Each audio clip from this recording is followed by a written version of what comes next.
चित्रगुप्त चित्रगुप्त कहाँबाट छ चित्रगुप्त चित्रगुप्त आजको मितिहरू भन कसको काला छ आज माइक दिनु सब माइक दिनु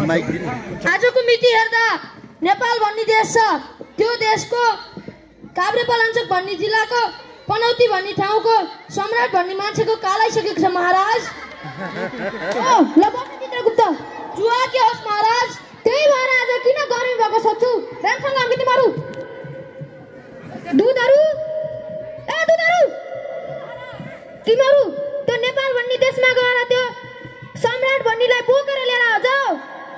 नेपाल भन्ने देश त एकदमै टाढा छ महाराज त्यहाँ पुग्न त हामीले एउटा गोप्य मन्त्र चाहिन्छ होला पुग्नको लागि त्यो गोप्य मन्त्र तिमीहरू चित्रगुप्तलाई सोध जाऊ चित्रगुप्त यमराजले हामीलाई सम्राट भन्ने मान्छेलाई नेपालबाट लिएर आउनु भन्नुभएको छ नेपाल पुग्न त हजारै वर्ष लाग्ला महाराज अब हामी कसरी जाने होला त्यहाँ जान एउटा मन्त्र राखिएको छ त्यो मन्त्र गोप्य छ म मन्त्र भन्छु ओम नमः शिवाय ओम नमः शिवाय यो त हाम्रो शत्रुको मन्त्र होइन महाराज हो यही मन्त्र प्रयोग गर्यो भने नत्र हामी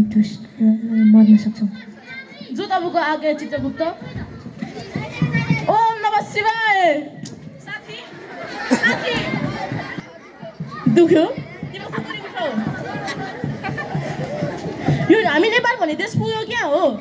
जस्तो छ उ त्यहाँ त च्वाक केटीहरू साँच्चै नै यो नेपाल भन्ने देश त एकदम सुन्दर रहेछ हो भने त यमराज खडुस त्यो कालो मुख हेर्दा पाकिसक्यो है हो भने त्यसको भैँसी जस्तो मुख हेरेर त मेरो दिमाग के खराब भइसक्यो के बहिनी कि क्या हो होइन बरु त सम्राट भन्ने मान्छेले खोजिहालौँ नभए यमराजले हाम्रो घाँटी नै काटिदिन्छ म यता जान्छु तिमी उता जाऊ है हुन्छ ओइ यमराज भन्नेलाई देखाछ यमराज भन्ने देखाछ तिमीले तिमीले झुट कुरा बोलेको भए तिमीलाई म मारिदिन्छु ओइ त सम्राट भन्नेलाई देखाछ साथी मैले सम्राट भन्ने मान्छेले भेटी जस्तो लाग्छ तिमी दौडेर आइहाल त यही हो कि क्या हो त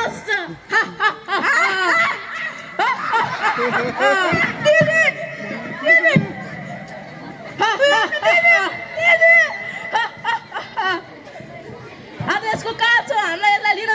लिएर जान देऊ तिमीहरूको हामी यमराजका यमदूतहरू हौ तिमीहरू यहाँ किन आएको हामी भन्ने मान्छेको काल आएकोले यसलाई लिन आएको हौ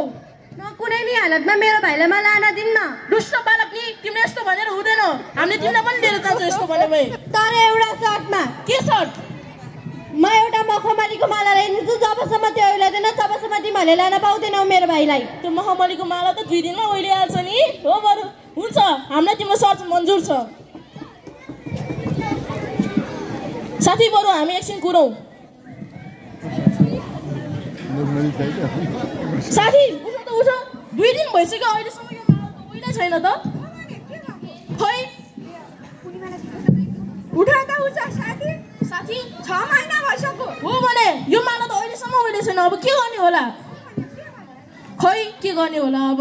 अब यमराजले त हामीले मारिदिने भयो दर्शकबिन यो नाटकले हामीलाई एउटा भाइ र बहिनीको बिचको प्रेम कहानी देखाउँछ आफ्नो भाइलाई जोगाउन एउटा दिदीले मखमलीको माला ल्याइदिन्छ र यमराजको दूतहरूले उसको भाइलाई लिएर जान पाउँदैन यो नाटकले त्यहाँ कसरी सुरु भएको भनेर पनि देखाउँछ अब हामी ढिला नगरिकन अर्को नाटकतर्फ जाँदैछौँ